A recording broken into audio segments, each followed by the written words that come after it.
ਸਨਮਾਨਯੋਗ ਗੁਰੂ ਪਿਆਰੇ ਗੁਰੂ ਸਵਾਰੇ ਗੁਰਮੁਖ ਜਨੋ, ਸਿੱਖ missionary college ਵੱਲੋਂ ਚੱਲ ਰਹੀ ਰੋਜ਼ਾਨਾ ਗੁਰਮਤਿ ਕਲਾਸ ਵਿੱਚ ਆਪ ਸਾਰਿਆਂ ਨੂੰ ਜੀ ਆਇਆਂ। ਇਸ ਤੋਂ ਪਹਿਲਾਂ ਕਿ ਅਸੀਂ ਕਲਾਸ ਦੀ ਆਰੰਭਤਾ ਕਰੀਏ, ਪਿਆਰ ਸਤਿ ਸਾਰੇ ਗੁਰੂ ਬਖਸ਼ੀ ਹੋਈ ਫਤਿਹ ਸਾਂਝੀ ਕਰੋ ਜੀ। ਵਾਹਿਗੁਰੂ ਜੀ ਕਾ ਖਾਲਸਾ, ਵਾਹਿਗੁਰੂ ਜੀ ਕੀ ਫਤਿਹ। हर मंगलवार असी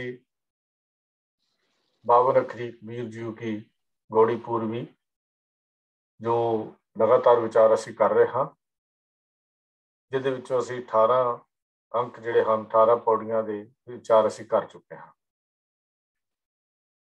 अज 19वीं पौड़ी तो विचार आरंभ होनी है। डड्डा डर उपजे डर जाई, तां डर मैं डर रहा समाई। ये विचार साडे नाल वीर जी ज्ञानी अमृतपाल सिंह जी हर हफ्ते साझी करते हैं। मैं बेनती कर रहा हाँ ज्ञानी अमृतपाल सिंह जी को कि अज की विचार आरंभ करन। डड्डा डर उपजे डर जाए। वाहिगुरू जी का खालसा, वाहिगुरू जी की फतेह। सत्कारयोग चेयरमैन सिख मिशनरी कॉलेज, अति सत्कारयोग सरदार हरजीत सिंह जी, उन्होंने दे समुचे विद्वानों की टीम, इस क्लास नाल जुड़ियां हुई सारिया संगतां नूं बहुत ही प्यार सहित वाहिगुरू जी का खालसा, वाहिगुरू जी की फतेह। भगत कबीर जी के पावन मुखारबिंद तो उचारण 52 अखरी दी विचार असी कर रहे हैं, जिहदे विच भगत जी सानू एक एक अखर दे राही बहुत ही प्यार दे नाल गुरमत दा उपदेश समझा रहे हैं, जिहदे विच असी ठट्ठे अखर तक दी विचार कर चुके हैगे आ। ठट्ठा यह है दूर ठग नीरा, नीठ नीठ मन किया तीरा, जिन ठग ठगिया सगल जग खावा, सो ठग ठगिया ठौर मन आवा। इत्थे तक असी विचार ये कर चुके हैगे आ कि ये जिहड़ा माया दी जिहड़ी साडी सोच है एक ठगनेरे की तरह है। ठगनीरा मैंने जिवें चमकदी रेत पानी नजर आती है तो लगता है भी असी उस पानी नाल प्यास बुझा लवांगे। माया की सोच भी आखदी भी आ काम कीतियां जिहड़ा सुख मिल जाता है, या इस चीज दे विचों सानू सुख मिल जाएगा, चाहे वह दुनियावी तौर पर होवे कि कार कोठी धन दौलत सानू सुख दे देणगे, जां मानसिक तौर पर होवे कि फलाने कर्म कांड कीतियां सुख मिल जाता है, आत्मिक आनंद मिल जाता है कि वर्त रखिया, तीर्थ ते इशनान कीतियां, कि अखा मीट के समाधि लाया जां माला फेरिया, ये चीज़ों नाल सुख मिल जाता है। ये जिहड़ी सोच है माया वाली, ये रब नाल मिला नहीं रही, रब तो दूर कर रही है। यह माया जित हर विसरै, मोह उपजै भाव दूजा लाया। ये माया उदा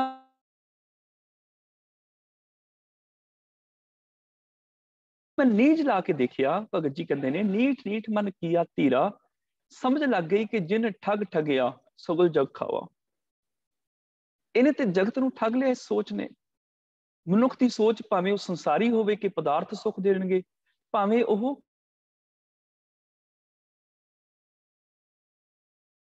क्योंकि जिहड़ा सोचदा भी पदार्थों चों नहीं मिलेगा, वो तो जी बैकुंठ चों मिलेगा, सुख मुक्ति चों मिलेगा, तो फिर उधर कर्मकांडां वाले पासे तुर पैंदे। सो ठग ठगिया, भगत जी कहते मैं ठग नूं ठग लिया, मैं इस सोच नूं अपने अधीन कर लिया ते अपने मन नूं टिका वाले पासे मैं जान ही नहीं दिंदा हैगा। हुण ये तब्दीली किद्दां होई? क्योंकि हर कोई संसारक पदार्थां दे विच सुख पालदा है, सोचदा भी जे मैं घट गई तो गरीबी आ जाएगी, मैं दुखी हो जाऊंगा। हर कोई कर्म कांडां विच सुख पालदा है, जे मैं वर्त ना रखे, जे मैं तीर्थ इशनान ना करन गया, जे मैं माला ना कमाई, इन्ने रिटर्न मैं ना कीते ते की हो जाएगा। भगत जी आखदे ने हुण मैं की कीता, मैं रब दे अदब सत्कार दे विच आ गया, रब दे डर च आ गया, दुनिया दे डर छड्ड दित्ते। इत्थों असीं अज दे विचार हुण आरंभ कर रहे हैगे आ। अज दे विचार दे विच भगत जी आखदे ने, यह साडा 19वां पदा शुरू है। डड्डा डर उपजे डर जाई। डड्डे अखर दे राही भगत जी उपदेश दे रहे हैं, डर उपजे मैंने डर पैदा हो जाए, डर जाई ते डर चला जाता है। हुण इहदा अर्थ की बनिया? जे तां अखरी अर्थ करोगे डर पैदा होता है, डर चला जाता है, तो कोई अर्थ निकलेगा नहीं। सानू इहदे थोड़े भाव अर्थ करने पैणगे, थोड़ी सोच के अर्थ करने पैणगे। डड्डा डर उपजे, डर उपजे मैंने डर पैदा हो जाए किदा, जे प्रभु का डर पैदा हो जाए। प्रभु का डर, डरीदा ते हुंदा दुश्मन तो, ते प्रभु ते साडा अपना है, उहदे तो काहदा डर। गुरु जी ने इस रब वाले डर नूं गुरबाणी विच निर्मल भौ भी लिखिया है। भौ है पर निर्मल है, ये भौ खतरनाक नहीं है, ये बड़ा प्यारा भौ है। निर्मल भौ पाया हर गुण गाया। वो निर्मल भौ की है, हर वेखे राम हदूरे, राम नूं हाजर देख लिया, आया निर्मल भौ। बच्चा अपने मापिओ नूं देख लेवे ना नाल भी मेरे मापिओ मैनूं देख रहे ने, फिर वो गलत काम नहीं करता, वो शरारत नहीं करता। उन्होंने पता है मापिओ देख रहे हैं, तो वो अपना फटाफट स्कूल का काम करन लग जाता है। वो देख लैंदा कि जे मैं वीडियो गेम खेडदा फड़िया गया तो मैं फिर बुरा बनागा या मैनूं डांट पएगी। जो देख लेंदे मेरे पिता मैनूं देख रहे, मां देख रही कि मेरे स्कूल का काम करने का टाइम है पर मैं वीडियो गेम खेड रहा, ਉਹਦੇ अंदर मापिओ का एक डर, वो डर दुश्मनी वाला नहीं, एक अदब पैदा हो जाता है कि मापिओ सामने मैं ये काम करांगा तो मैनूं शर्मिंदा होना पएगा। किहड़ा मूँह लैके मां के सामने जावांगा, पिता सामने जावांगा। मान लो स्कूल दे विच कोई बच्चा शरारतां करदा होवे, अचानक टीचर आ जाए तो शरारतां तो रुक जांदा है। इस करके नहीं कि टीचर ਉਹਦਾ दुश्मन है, बल्कि इस करके टीचर का ਉਹਦੇ मन च अदब है कि टीचर की कहेगी कि इन्ना शरारती है, मैनूं शर्मिंदा होना पएगा। इदां ही ਜਦੋਂ ਇਹ समझ आ जाए रब मैनूं देख रहा है, मेरे हाजर नाजर है, ਤੇ ਉਦੋਂ रब ਦੇ प्रति भी एक निर्मल भाव पैदा हो जाता है। ਉਹ निर्मल भाव सानूं गलत काम नहीं करन दिंदा। निर्मल भाव पाया हर गुण गाया, हर वेख्या राम हदूरे, हर आत्म राम पसारिया स्वामी। वो देखदा किथे है, वो देखदे सारियां आत्मावां विचों। मेरी मां विच भी ते ओही है, मेरे पिता दी आत्मा विच रब मैनूं देख रहा है, मेरे बच्चियां दी आत्मा चों मैनूं रब देख रहा है, मेरे गुआंढियां दी आत्मा चों, उन्हां दे अंदरों मैनूं रब देख रहा है, उन्हां दी अखां चों देख रहा है, उन्हां दी जुबान तो बोल रहा है। उदों हर आत्म राम पसारिया स्वामी दे अंदर आ जांदे, हर आत्म च ही राम समाया है। आत्मा ने हर जीवन दे विच ही राम समाया, जिथे जिथे जीवन है, जीवन दे विचों सद सुनदा, सद देखदा, क्यों कर मुकर पाए। हर जीवन विचों प्रभु ही सुन रहे है, वो ही देख रहे है। मैं किवें मुकरांगा, मैं कि पाप नहीं कीते, मैं किवें मुकरांगा, मैं जेब नहीं कट्टी, रब कहेगा तू मेरी ते जेब कट्टी है। मैं किवें कवांगा मैं क्रोध नहीं कीता, गाल नहीं कड्डी, रब कहेगा मैनूं ते कड्डी तू। जदों इन्नी समझ आ जाएगी कि हर आत्म दे विच राम है, फिर मैं विकार नहीं करांगा, मेरे अंदर निर्मल भाव पैदा हो जाएगा। इस करके गुरु जी ने उस डर नूं, गुरु रामदास पातशाह जी ने निर्मल भाव करके बाणी में दर्ज कर दिता कि निर्मल भाव पाया हर गुण गाया, हर वेख्या राम हदूरे, हर आत्म राम पसारिया स्वामी, सर्ब रिया भरपूरे। वो किथे है? आसमान दे विचों देखदा नहीं, अंतर मेरे अंदरों ही बैठा देख रहा मैं की कर रहा, बाहर बाहरों भी मैनूं देख रहा मैं की कर रहा, अंतर बाहर हर प्रभ एको मिल हर जन मंगल गाए। यह है दूजी जिंदगी दी ओ अवस्था रब दे मिलाप दी, जन नानक दूजी लाम चलाई अनंत शब्द वजाए। डड्डा डर उपजे, जो रब दा अदब सत्कार अंदर पैदा हो जाता है, क्यों मैनूं देख रहा है, डर जाई, फिर विकारां दे डर मुक जांदे ने। फिर चोरी किवें करांगा मैं, रब ते देख रहा मैनूं, मैं ते आले दुआले देख लिया, मैनूं कोई नहीं देख रहा, पर मेरे अंदर बैठा ते उन्होंने देख रहा। हट पट्टन बिज मंदिर भन्नै, कर चोरी कर आवे, अगों देखे पिछों देखे, अगों भी देख लिया कोई नहीं आ रहा, पिछों भी देख लिया कोई नहीं आ रहा, तुझ ते कां छुपावे, ओदे तो कौन छुपाएगा, हे प्रभु तेरे तो कौन छुपाएगा, मेरे अंदर बैठा देख ही रहा तू। फिर वो जिहड़ी चोरी दे डर वो खत्म हो जाएंगे, फिर चोरी नहीं करांगा, चोरी का डर नहीं लगेगा भी चोरी करनी, क्योंकि जे प्रभु देख ही रहा फिर डर काहदा है। क्रोध का डर मुक जाएगा, निंदिया का डर मुक जाएगा, विकारां का डर मुक जाएगा, दुखां का डर, सहमां का डर, शंकियां का डर, ये सारे डर मुक जाएंगे। डड्डा डर उपजे, डर जाई भाव दुनियावी विकारां वाला डर चला जाता है। प्रभु का अदब सत्कार पैदा हो जाए, डर उपजे, ते की हुंदा है, डर जाई, पाप करने वाला डर मुक जाता है, मैं पाप भी कर सकता हूं, वो डर नहीं रहता। जे मैं चोरी की तो की होएगा, लोग की कहेंगे, जे मैं किसी के खिलाफ बोलिया अंदर डर है ना, कि वो मेरे दुश्मन बन जाएंगे। जे मैं सच बोलिया तो लोग दुश्मन बन जाएंगे, वो डर मुक जाएगा। फिर मैं सच बोलांगा, डर नहीं रहेगा।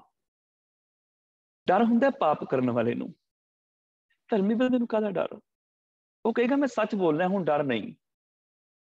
पर गुरु जी ये कहते ने सो डरै जे पाप कमावदा धर्मी विकसेत।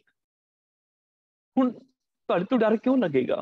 तुहाडे तो मैनूं तां डर लगेगा जे मैं तुहाडी चोरी कीती होएगी, जे मैं तुहाडे तो कर्जा लैके तुहाडे तो उधार लैके तुहाडा हक मारिया होएगा, दिंदा नहीं आ, तुसीं लंघोगे, मैं रस्ता बदल लांगा किते मेरे सामने ना आ जाए। डर है ना?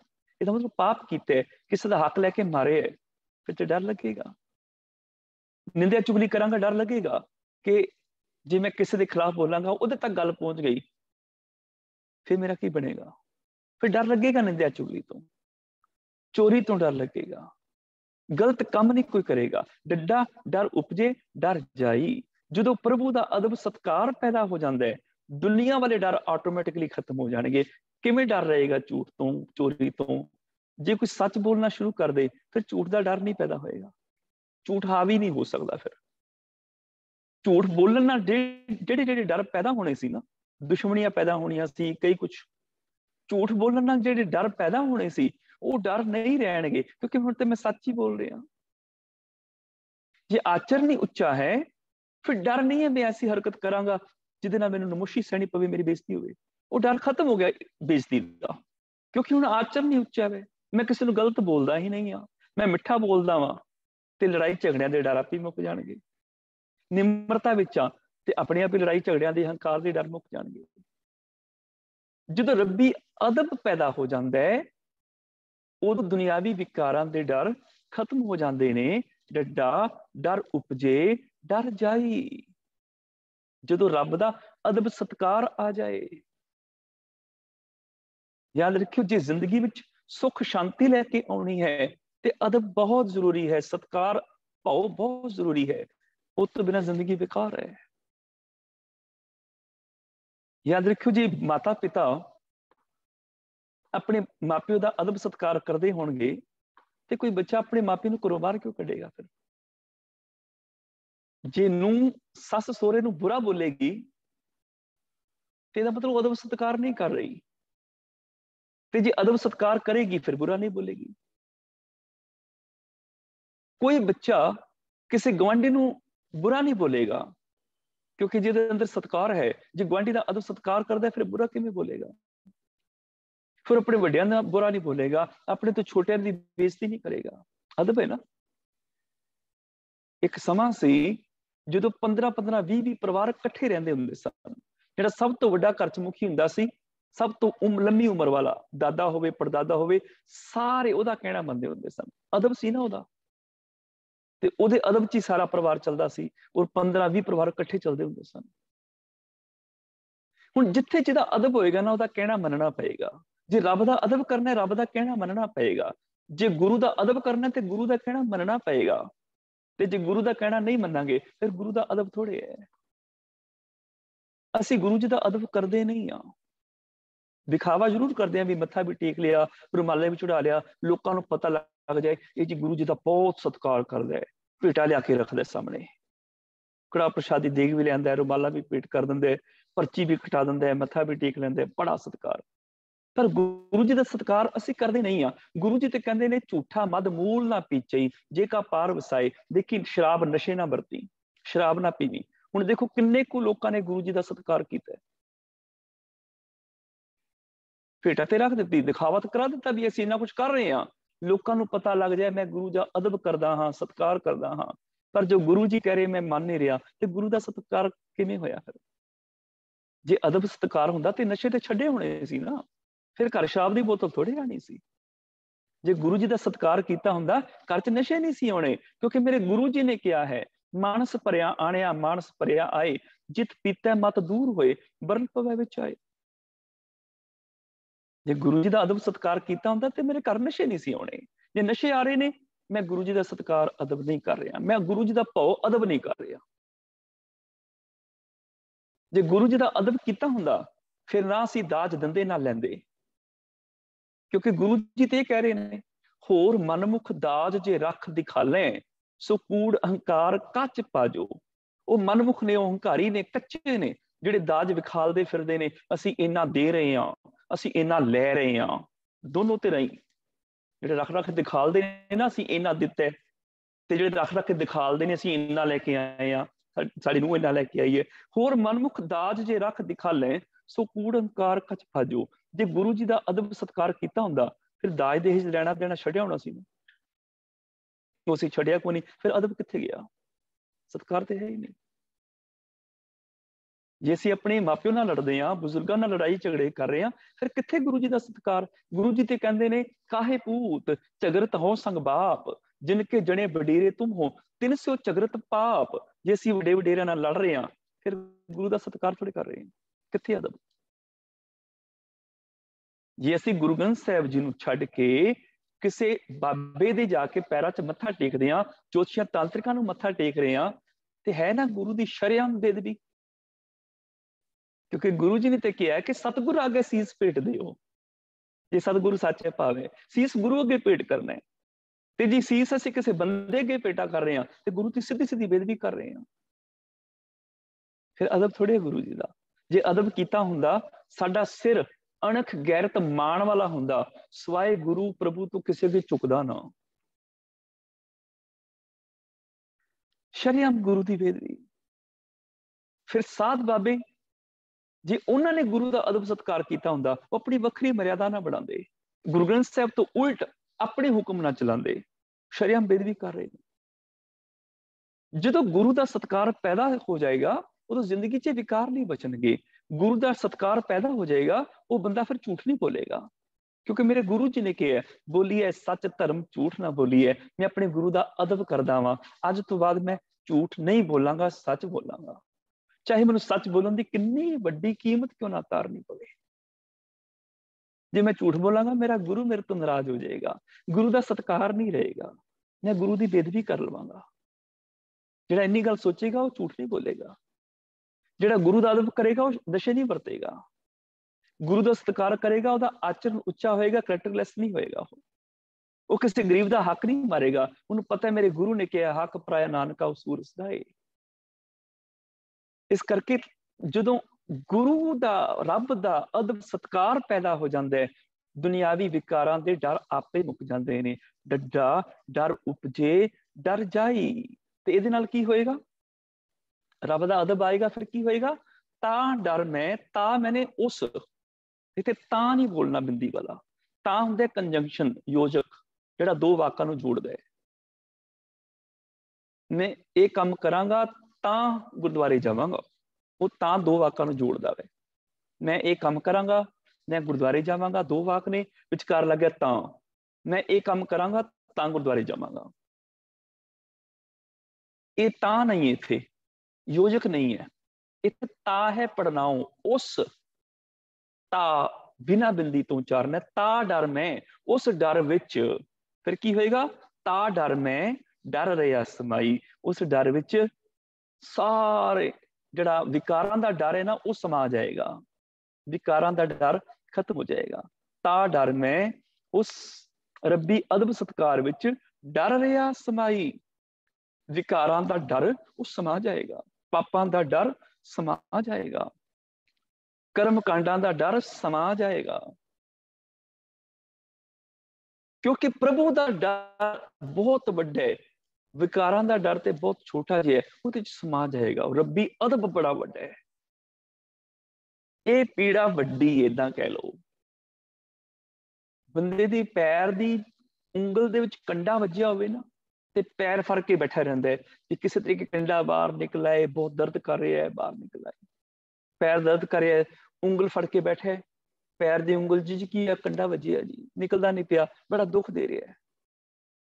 ਅਚਾਨਕ ਕਿਲੋ 2 ਕਿਲੋ ਦਾ ਲੋਹੇ ਦਾ ਟੁਕੜਾ ਆ ਕੇ ਗਿੱਟਿਆਂ 'ਚ ਵੱਜੇ ਜ਼ੋਰ ਦੀ, ਤੇ ਬੰਦੇ ਦੇ ਚੀਕਾਂ ਨਿਕਲ ਜਾਣ।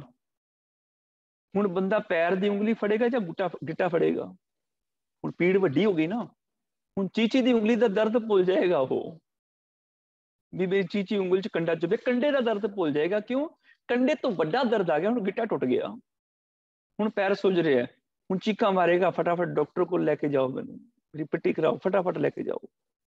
ਜਿਵੇਂ ਵੱਡੇ ਦਰਦ ਛੋਟੇ ਮੋਟੇ ਦਰਦ ਸਮਾ ਜਾਂਦੇ ਨੇ, ਏਦਾਂ ਪ੍ਰਭੂ ਦੇ ਅਦਬ ਦੇ ਵਿੱਚ ਜਿਹੜਾ ਐਡਾ ਵੱਡਾ ਮਹਾਨ ਅਦਬ ਸਤਕਾਰ ਹੈ, ਉਹਦੇ ਵਿੱਚ ਛੋਟੇ ਮੋਟੇ ਦੁਨਿਆਵੀ ਡਰ ਵੈਸੇ ਹੀ ਸਮਾ ਜਾਂਦੇ ਨੇ।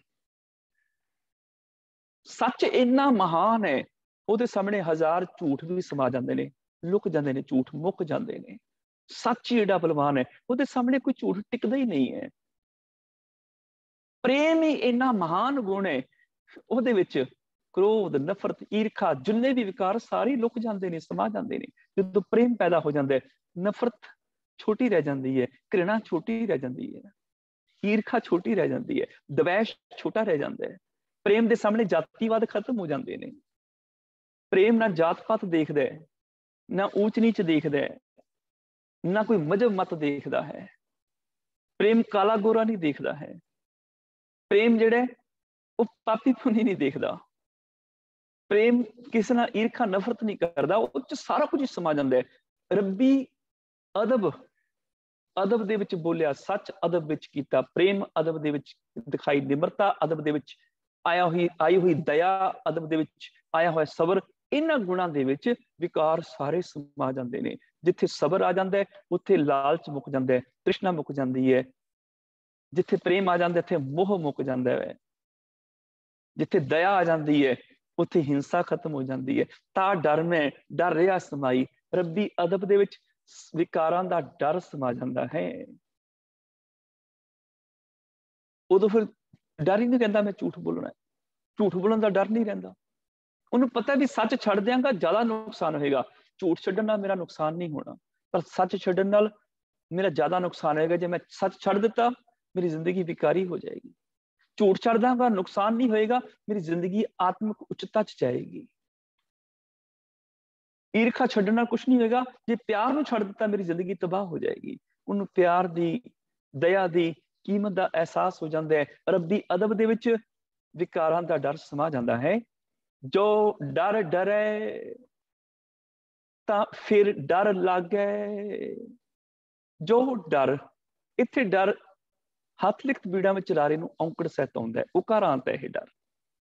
ਜੋ ਡਰ ਡਰੇ, ਜੇ ਪ੍ਰਭੂ ਦੇ ਡਰ ਤੋਂ ਡਰ ਜਾਏ, ਜੇ ਇੱਥੇ ਔਂਕੜ ਨਾ ਸੀ ਲਗਾਈਏ, ਬਹੁਵਚਨ ਡਰ, ਰੱਬ ਦੇ ਬਹੁਤੇ ਡਰ ਨਹੀਂ ਹੁੰਦੇ, ਰੱਬ ਦਾ ਇੱਕੋ ਹੀ ਅਦਬ ਸਤਕਾਰ ਹੈ, ਬਸ ਇੱਕ ਵਚਨ ਹੈ, ਇੱਕ ਰੱਬ ਦੇ ਡਰ ਦੀ ਗੱਲ ਕੀਤੀ ਜਾ ਰਹੀ ਹੈ, ਉਹਦਾ ਅਦਬ। ਇਸ ਕਰਕੇ ਹੱਥ ਲਿਖਤ ਬੀੜਾਂ ਵਿੱਚ ਰਾਰੇ ਨੂੰ ਔਂਕੜ ਮਿਲਦੀ ਹੈ, ਪ੍ਰਿੰਟਡ ਬੀੜਾਂ ਵਿੱਚ ਇਹ ਉਕਾਈ ਹੈ। ਜੋ ਡਰ ਡਰੇ, ਜੇ ਰੱਬੀ ਡਰ ਤੋਂ ਡਰ ਜਾਏ, ਰੱਬੀ ਡਰ ਨੂੰ ਅੰਦਰ ਨਾ ਵਸਾਏ, ਰੱਬੀ ਅਦਬ ਤੋਂ ਦੂਰ ਭੱਜ ਜਾਏ, ਰੱਬੀ ਅਦਬ ਤੋਂ ਡਰ ਜਾਏ, ਮਤਲਬ ਰੱਬ ਦਾ ਡਰ ਆਪਣੇ ਅੰਦਰ ਟਿਕਣ ਨਾ ਦੇਵੇ। ਹਾਏ, ਜੇ ਮੈਂ ਸੱਚ ਬੋਲ ਦਿੱਤਾ ਤੇ ਕੀ ਹੋਏਗਾ? ਜੇ ਸੱਚ ਬੋਲ ਦਿੱਤਾ ਤੇ ਆ ਹੋ ਜਾਏਗਾ ਮੇਰੇ ਨਾਲ, ਮੇਰਾ ਨੁਕਸਾਨ ਕਰ ਦੇਣਗੇ ਲੋਕ। ਜੇ ਮੈਂ ਗੁਰੂ ਵਾਲਾ ਬਣ ਗਿਆ ਤੇ ਕੀ ਹੋ ਜਾਏਗਾ? ਮੈਨੂੰ ਆ ਕਰਮਕਾਂਡ ਛੱਡਣੇ ਪੈਣਗੇ, ਮੈਂ ਤੋਂ ਰਹਿਤ ਨਹੀਂ ਰੱਖੀ ਜਾਣੀ, ਕੀ ਕਰਾਂਗਾ? ਇਸ ਰੱਬੀ ਅਦਬ ਤੋਂ ਜੇ ਦੂਰ ਹੋ ਜਾਏ, ਜੋ ਡਰ ਡਰੇ, ਭਾਵ ਜੇ ਰੱਬੀ ਅਦਬ ਤੋਂ ਡਰ ਕੇ ਦੂਰ ਚਲਾ ਜਾਏ ਤੇ ਕੀ ਹੁੰਦਾ? ਤਾਂ ਫਿਰ ਡਰ ਲੱਗ ਗਏ, ਫਿਰ ਦੁਨੀਆ ਦਾ ਡਰ ਆ ਕੇ ਘੇਰ ਲੈਂਦਾ ਹੈ, ਫਿਰ ਦੁਨੀਆ ਦਾ ਡਰ ਡਰਾਈ ਜਾਂਦਾ ਹੈ, ਫਿਰ ਝੂਠ ਆ ਕੇ ਕਬਜ਼ਾ ਕਰ ਲੈਂਦਾ ਹੈ, ਲੋਭ ਕਬਜ਼ਾ ਕਰ ਲੈਂਦਾ ਹੈ, ਹੰਕਾਰ ਕਬਜ਼ਾ ਕਰ ਲੈਂਦਾ ਹੈ, ਵਿਕਾਰ ਹਮਲਾ ਬੋਲ ਦਿੰਦੇ ਨੇ, ਸਕਾਰਾਤਮਕ ਸੋਚ ਖਤਮ ਹੋ ਜਾਂਦੀ, ਨੈਗੇਟਿਵਿਟੀ ਜ਼ਿੰਦਗੀ 'ਚ ਆ ਜਾਂਦੀ ਹੈ, ਚਿੰਤਾ ਆ ਜਾਂਦੀ ਹੈ, ਫਿਕਰ ਆ ਜਾਂਦੇ ਨੇ, ਡਰ, ਸਹਿਮ, ਇਹ ਸਾਰੇ ਜਿਹੜਾ ਪ੍ਰਭੂ ਦੇ ਅਦਬ ਤੋਂ ਡਰ ਜਾਂਦਾ ਹੈ, ਪ੍ਰਭੂ ਦੇ ਡਰ ਅਦਬ ਨੂੰ ਆਪਣੇ ਅੰਦਰ ਨਹੀਂ ਵਸਾਉਂਦਾ, ਪ੍ਰਭੂ ਦੇ ਪਿਆਰ ਨੂੰ, ਸ਼ੁਭ ਗੁਣਾਂ ਨੂੰ ਅੰਦਰ ਨਹੀਂ ਵਸਾਉਂਦਾ, ਦੁਨੀਆ ਦੀਆਂ ਚਿੰਤਾ, ਸਹਿਮ, ਦੁਨੀਆ ਦੇ ਵਿਕਾਰਾਂ ਦਾ ਡਰ ਉਹਦੇ ਅੰਦਰ ਆ ਜਾਂਦਾ ਹੈ। ਜੋ ਡਰ ਡਰੇ ਤਾਂ ਫਿਰ ਡਰ ਲੱਗੇ। ਦੁਨਿਆਵੀ ਤੌਰ ਤੇ ਫਿਰ ਸੱਚ ਬੋਲਣ ਤੋਂ ਡਰੀ ਜਾਂਦਾ ਹੈ। ਸੱਚ ਬੋਲਿਆ ਕਿਤੇ ਮੈਨੂੰ ਜੇਲ੍ਹ ਨਾ ਹੋ ਜਾਏ, ਮੇਰਾ ਰਾਜਨੀਤਿਕ ਦੇ ਖਿਲਾਫ ਬੋਲਿਆ ਤੇ ਕਿਤੇ ਮੈਨੂੰ ਜੇਲ੍ਹ 'ਚ ਨਾ ਸੁੱਟ ਦੇਵੇ। ਜੇ ਮੈਂ ਨਸ਼ਿਆਂ ਦੀ ਵਿਰੋਧਤਾ ਕੀਤੀ ਤੇ ਕਿਤੇ ਮੈਨੂੰ ਕੋਈ ਅੰਦਰ ਨਾ ਕਰ ਦੇਵੇ। ਜੇ ਮੈਂ ਨਕਲੀ ਦਵਾਈਆਂ ਦੀ ਗੱਲ ਕੀਤੀ, ਸਿੰਥੈਟਿਕ ਪਨੀਰ ਦੀ ਗੱਲ ਕੀਤੀ, ਕੈਮੀਕਲ ਨਾਲ ਬਣੀਆਂ ਸਬਜ਼ੀਆਂ ਤੇ ਫਲਾਂ ਦੇ ਵਿਰੋਧ ਵਿੱਚ ਗੱਲ ਕੀਤੀ, ਕਿਤੇ ਲੋਕ ਮੇਰੇ ਦੁਸ਼ਮਣ ਨਾ ਬਣ ਜਾਣ। ਕਿਉਂਕਿ ਭਾਰਤ ਵਿੱਚ ਤੇ ਇਹ ਹਾਲਾਤ ਨੇ, ਸੱਚ ਬੋਲਣਾ ਤਾਂ ਬੜਾ ਔਖਾ ਲੱਗਦਾ ਹੈ ਨਾ। ਉਦੋਂ ਕੀ ਹੁੰਦਾ ਵੈ? ਤਾਂ ਫਿਰ ਡਰ ਲੱਗ ਗਿਆ। ਜਦੋਂ ਰੱਬ ਦਾ ਅਦਬ ਸਤਕਾਰ ਨਾ ਅੰਦਰ ਹੋਵੇ, ਫਿਰ ਦੁਨਿਆਵੀ ਡਰ ਸਤਾਉਂਦੇ ਨੇ। ਦੁਨਿਆਵੀ ਤੌਰ ਤੇ ਛੋਟੋ, ਧਾਰਮਿਕ ਤੌਰ ਤੇ ਡਰ ਸਤਾਉਂਦੇ ਨੇ। ਆਹ ਕੰਮ ਕਰਾਂਗਾ ਪੁੰਨ, ਜੇ ਆਹ ਕੀਤਾ ਤੇ ਮੈਨੂੰ ਪਾਪ ਲੱਗ ਜਾਣਾ ਹੈ। ਫਿਰ ਪਾਪ ਪੁੰਨ ਹੀ ਸਤਾਈ ਜਾਂਦੇ ਨੇ। ਫਿਰ ਪਾਪਾ ਪੁੰਨਾਂ ਦੇ ਚੱਕਰਾਂ 'ਚ ਫਸ ਜਾਂਦੇ। ਜੋ ਡਰ ਡਰੇ ਤਾਂ ਫਿਰ ਡਰ ਲੱਗ ਗਿਆ। ਰੱਬੀ ਅਦਬ ਐਸਾ ਹੈ ਜਿਹੜਾ ਪਾਪਾ ਪੁੰਨਾਂ ਦੇ ਡਰ ਵੀ ਖਤਮ ਕਰ ਦਿੰਦਾ ਹੈ। ਸਾਡੇ ਲਈ ਪਾਪ ਪੁੰਨ ਕਹਾਣੀਆਂ ਤੋਂ ਜ਼ਿਆਦਾ ਨਹੀਂ ਹਨ। ਪਾਪ ਪੁੰਨ ਤੈ ਪਈ ਕਹਾਵਤ, ਕਹੂ ਨਰਕ ਕਹੂ ਸੁਰਗ ਬੁਝਾਵਤ। ਕੋਈ ਸੁਰਗਾਂ ਦੇ ਲਾਲਚ ਵਿੱਚ ਡਰ ਕੇ ਕਰਮ ਕਾਂਡ ਕਰੀ ਜਾਂਦੇ, ਕੋਈ ਨਰਕਾਂ ਤੋਂ ਡਰ ਕੇ ਕਰਮ ਕਰੀ ਜਾਂਦਾ ਹੈ। ਉਹਨੂੰ ਪਤਾ ਹੈ ਆਹ ਕੰਮ ਕੀਤਾ ਤੇ ਨਰਕ ਮਿਲਣਗੇ, ਆਹ ਕਰਾਂਗਾ ਤੇ ਸੁਰਗ ਮਿਲ ਜਾਏਗਾ। ਪਾਪ ਪੁੰਨ ਦੇ ਚੱਕਰਾਂ 'ਚੋਂ ਫਸ ਜਾਂਦਾ ਹੈ। ਭਗਤ ਜੀ ਕਹਿੰਦੇ ਨੇ, ਭਗਤ ਕਬੀਰ ਜੀ ਆਪਣੀ ਹੋਰ ਥਾਂ ਬਾਣੀ 'ਚ ਕਹਿੰਦੇ ਨੇ, ਪਾਪ ਪੁੰਨ ਦੋਏ ਏਕ ਸਮਾਨ, ਨਿਜ ਘਰ ਪਾਰਸ ਤਜੋ ਗੁਨਾਨ। ਸਾਡੇ ਲਈ ਦੋਨੋਂ ਇੱਕ ਬਰਾਬਰ ਨੇ, ਪਾਪ ਤੇ ਪੁੰਨ। ਸਿਮਰਤ ਸ਼ਾਸਤਰ ਪੁੰਨ ਪਾਪ ਵਿਚਾਰਦੇ, ਤਤੈ ਸਾਰ ਨਾ ਜਾਣੀ। ਅਸੀਂ ਉਹਨਾਂ ਪਾਪਾ ਪੁੰਨਾਂ ਦੇ ਚੱਕਰਾਂ 'ਚੋਂ ਨਿਕਲ ਗਏ। ਉਦਾਹਰਨ ਦੇ ਤੌਰ ਤੇ ਕਿਸੇ ਨੇ ਕਹਿ ਦਿੱਤਾ ਜੀਵ ਹੱਤਿਆ ਪਾਪ ਹੈ। ਮੇਰੀ ਮੱਝ ਨੂੰ ਕੀੜੇ ਪੈ ਗਏ, ਜੇ ਮੈਂ ਕੀੜੇ ਮਾਰਦਾ ਤੇ ਪਾਪ ਲੱਗਦਾ ਹੈ। ਨਹੀਂ ਕੀੜੇ ਮਾਰਦਾ ਤੇ ਮੱਝ ਮਰਦੀ ਤਾਂ ਪਾਪ ਲੱਗਦਾ। ਹੁਣ ਕਿੱਧਰ ਜਾਵਾਂ? ਹੁਣ ਡਰ ਲੱਗਦਾ ਪਾਪ ਤੋਂ। ਮੱਝ ਨੂੰ ਬਚਾਵਾਂ ਕਿ ਕੀੜਿਆਂ ਨੂੰ ਬਚਾਵਾਂ? ਮੇਰੇ ਘਰ ਚੂਹੇ ਆ ਗਏ, ਕਾਕਰੋਚ ਆ ਗਏ, ਮੱਛਰ ਆ ਗਏ, ਖਟਮਲ ਆ ਗਏ। ਜੇ ਇਹਨਾਂ ਨੂੰ ਮਾਰਦਾ ਵਾ ਤੇ ਪਾਪ ਲੱਗੇਗਾ, ਨਹੀਂ ਮਾਰਦਾ ਮੇਰੇ ਬੱਚੇ ਬਿਮਾਰ ਹੋ ਕੇ ਮਰਨਗੇ, ਪਾਪ ਲੱਗਦਾ। ਕਿੱਧਰ ਜਾਵਾਂ? ਹੁਣ ਡਰਾਈ ਜਾਂਦਾ ਪਾਪ।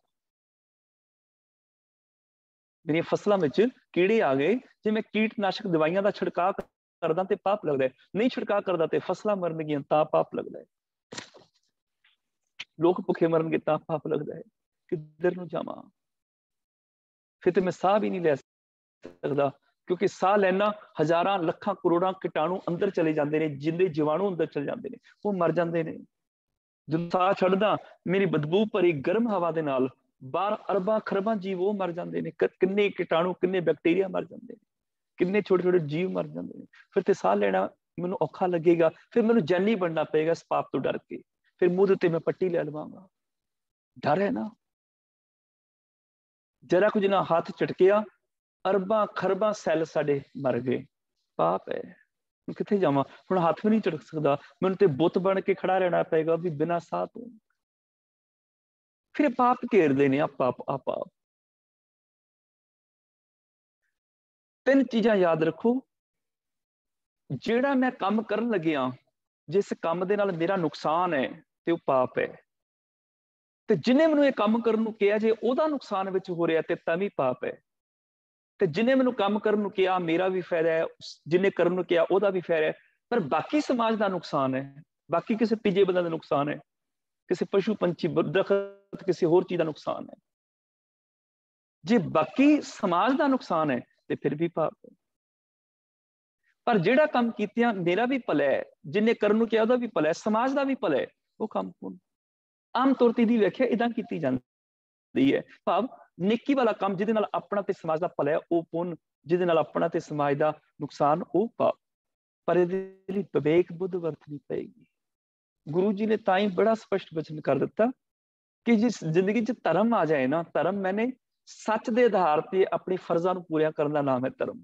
ਏਕੋ ਧਰਮ ਦ੍ਰਿੜ ਸੱਚ ਕੋਈ ਸੱਚ ਨੂੰ ਦ੍ਰਿੜ ਕਰਕੇ ਸੱਚ ਨੂੰ ਆਧਾਰ ਬਣਾ ਕੇ ਜ਼ਿੰਦਗੀ ਜੀਵੇ, ਇਹੀ ਇੱਕ ਧਰਮ ਹੈ।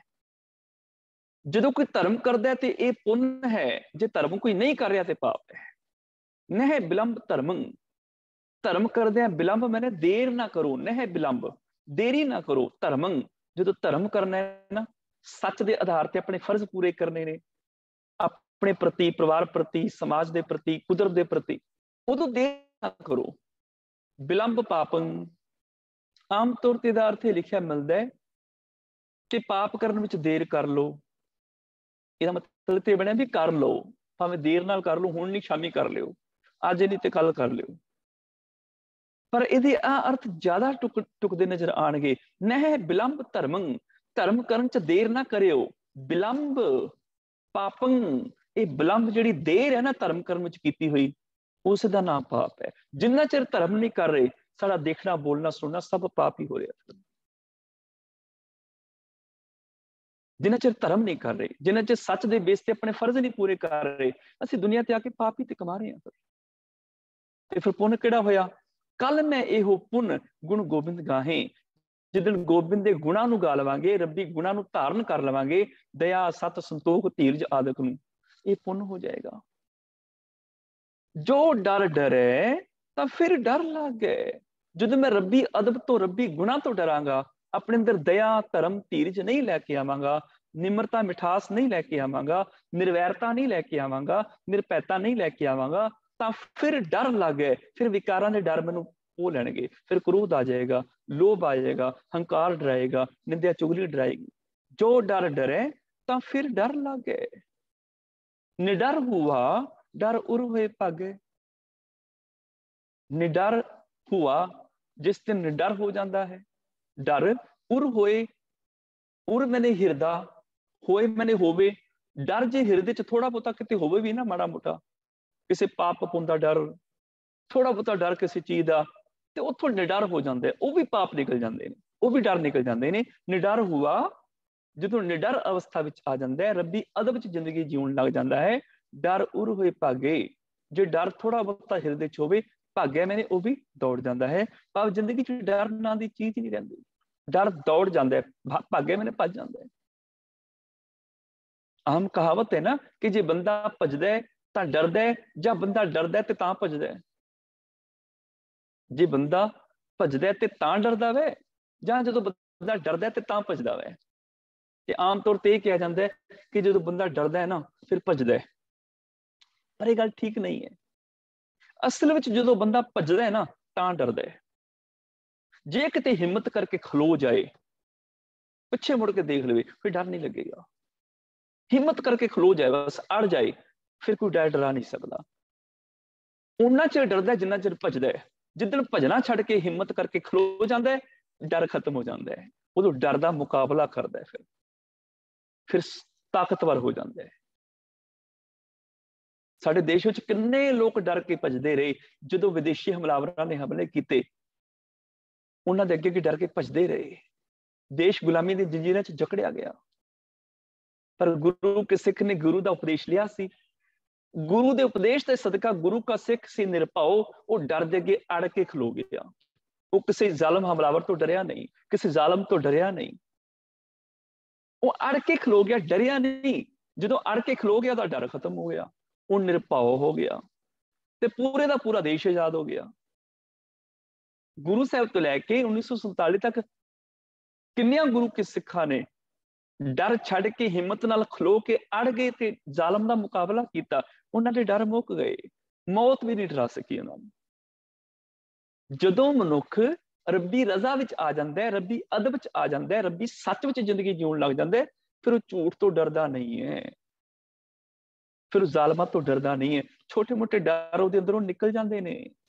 जे असी भी सच बोलना शुरू कर दईए, छोटा मोटा झूठ जिहड़ा साडे अंदर किते फसिया होया वो भी निकल जाएगा।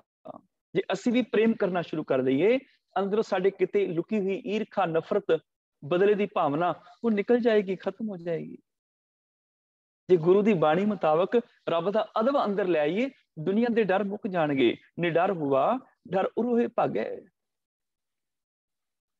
इस तो अगला श्लोक 20वां, अगला पदा सॉरी, ढड्डा टिग ढूंढे कत आना। ढड्डा टिग ढूंढे कत आना, इत्थे टिग ते थोड़ा जा रुकना है। ढड्डा टिग ढूंढे कत आना। टिग का मतलब होंगे नेड़े।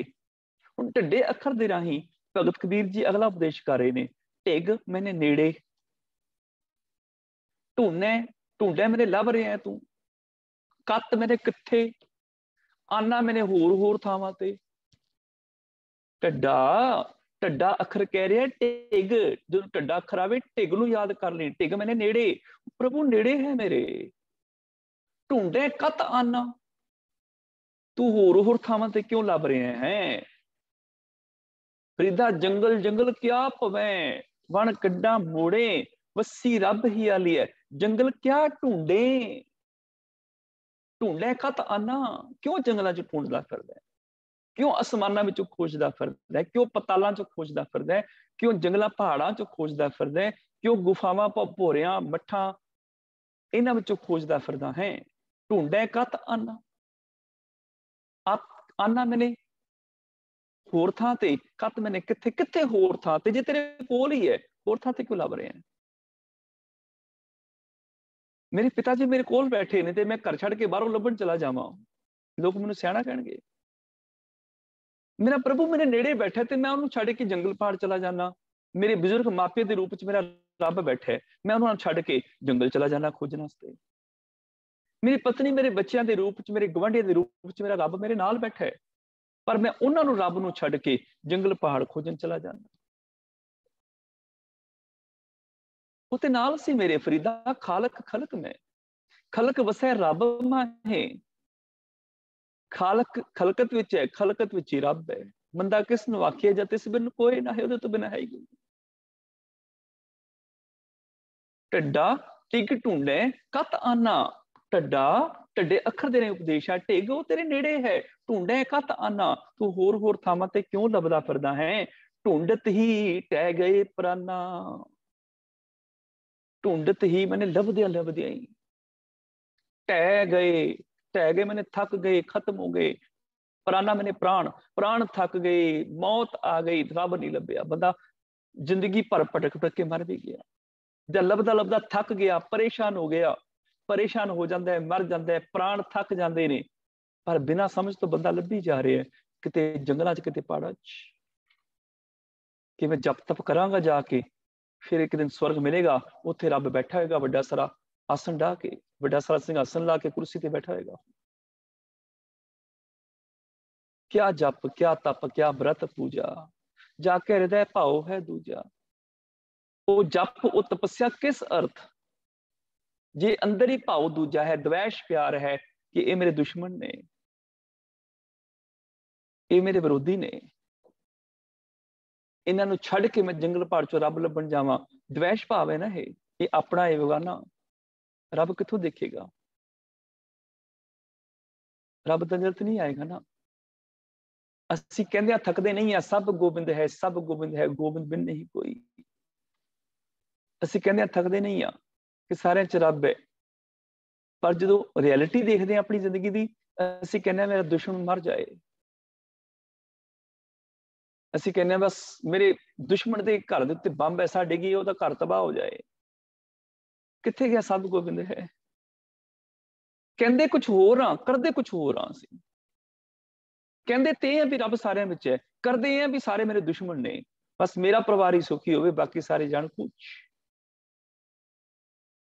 ਰੱਬ ਨੂੰ ਲੱਭ ਰਹੇ ਆਪਣੇ, ਜਿਹੜਾ ਕੋਲ ਬੈਠਾ ਹੈ, ਟਿਗ ਹੈ ਜਿਹੜਾ ਢੱਡਾ ਟਿਗ, ਉਹਨੂੰ ਕੋਲ ਬੈਠੇ ਨੂੰ ਛੱਡ ਕੇ ਜੰਗਲ ਪਹਾੜ ਢੂੰਡਦਾ ਫਿਰਦਾ, ਤੇ ਢੂੰਡਦਿਆਂ ਢੂੰਡਦਿਆਂ ਥੱਕ ਗਿਆ, ਪਰ ਰੱਬ ਨਹੀਂ ਮਿਲਿਆ। ਸਰੀਰ ਖਤਮ ਕਰ ਲਿਆ, ਰੱਬ ਨਹੀਂ ਮਿਲਿਆ। ਸੱਤਿਆ ਖਤਮ ਹੋ ਗਈ, ਤਾਕਤ ਖਤਮ ਹੋ ਗਈ, ਰੱਬ ਨਹੀਂ ਮਿਲਿਆ। ਰੱਬ ਦਾ ਇੱਕ ਗੁਣ ਵੀ ਨਹੀਂ ਆਇਆ ਜ਼ਿੰਦਗੀ 'ਚ।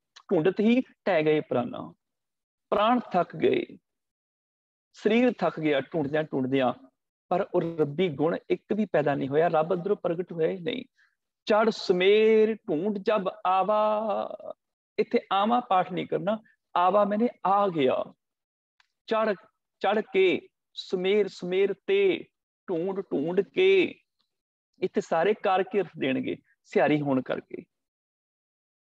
ਚੜ ਦੇ ਡਾੜੇ ਨੂੰ ਸਿਆਰੀ ਪੂਰਬ ਪੂਰਬ ਕਾਰਦਮ ਤੱਕ ਹੈ ਇਹ। ਚੜ ਕੇ ਸੁਮੇਰ ਦੇ ਡਾਰੇ ਨੂੰ ਸਿਆਰੀ ਆ ਗਈ, ਇਹ ਪੁਲਿੰਗ ਨਾਉਂ ਦੇ ਆਖਰੀ ਅੱਖਰ ਨੂੰ ਸਿਆਰੀ ਆਵੇ ਤੇ ਕਰ ਕੇ ਅਰਥ ਆ ਜਾਂਦਾ ਹੈ। ਸੁਮੇਰ ਤੇ, ਢੂੰਡ ਢੂੰਡ, ਫਿਰ ਪੂਰਬ ਪੂਰਨ ਕਾਰਦਮ ਤੱਕ ਆ ਗਿਆ, ਢੂੰਡ ਕੇ। ਅਗਲੀ ਕਿਰਿਆ ਆ ਗਈ ਜਬ ਆਵਾ, ਜਦੋਂ ਆ ਗਿਆ। ਦੋ ਕਿਰਿਆਵਾਂ ਪੂਰਬ ਪੂਰਨ ਕਾਰਦਮ ਤੱਕ ਨੇ, ਚੜ ਤੇ ਢੂੰਡ, ਤੇ ਸਮੇਰ ਪੁਲਿੰਗ ਨਾਉਂ ਦੇ ਆਖਰੀ ਅੱਖਰ ਦੀ ਸਿਆਰੀ ਕਰ ਕੀ ਅਰਥ ਦੇਗੀ, ਸੁਮੇਰ ਉੱਤੇ। ਭਾਵ ਸਮੇਰ ਦੇ ਉੱਪਰ ਚੜ ਕੇ ਵੀ, ਢੂੰਡ ਕੇ ਵੀ, ਥੱਕ ਥੱਕ ਕੇ ਆ ਗਿਆ। ਜਦੋਂ ਵਾਪਸ ਆ ਗਿਆ, ਵਾਪਸ ਮੈਨੇ ਆਵਾ, ਮੈਨੇ ਇਹ ਨਹੀਂ ਵੀ ਜੰਗਲ ਚੋਂ ਮੁੜ ਕੇ ਘਰ ਆਇਆ ਤੇ ਇੱਕਦਮ ਰੱਬ ਮਿਲ ਗਿਆ।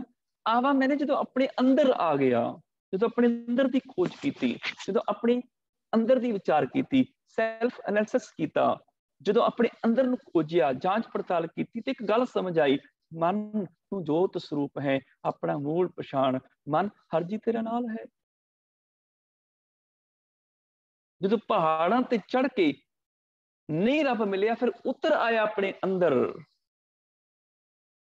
ਉਦੋਂ ਚੜ ਸਮੇਤ ਢੂੰਡ ਜਬ ਆਵਾ।